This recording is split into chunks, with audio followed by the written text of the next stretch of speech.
My name is Gabriella Owen, and I was a first-generation student.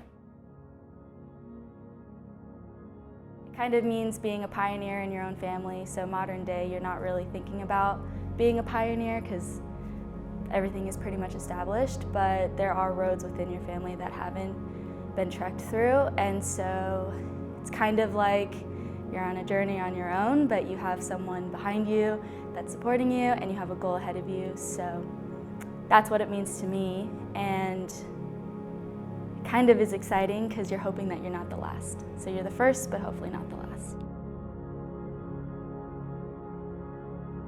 As a staff member at Southeastern, I've really been blown away by the support across the campus for first-generation students.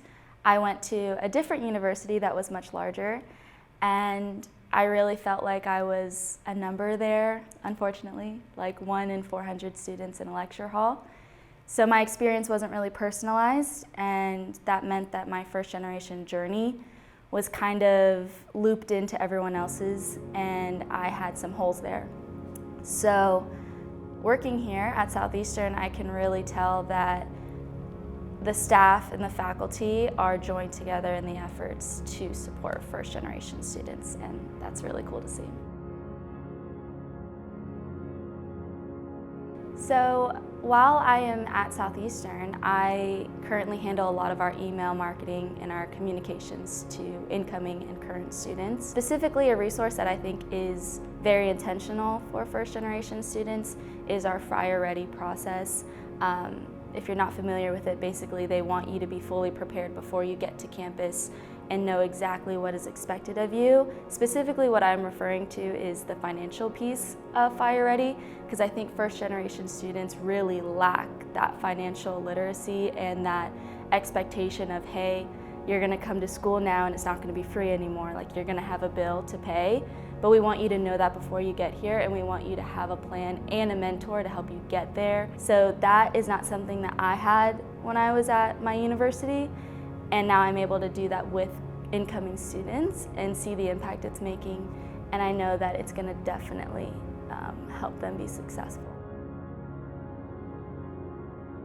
Who I would like to thank for my success, and the first degree in my family is my mom. That's a pretty general answer, but she really was there. Even though she didn't know the answers, she always tried to help me. She always was praying for me. And another person I would really like to thank is my niece. She's gonna be a senior this year, and I'm so excited for her to be the first generation in her family, and I'm able to use my experiences to help her get through it and celebrate with her. So I'd like to thank Mia. My name is Gabriella Owen, and I am proud to be a first generation college student.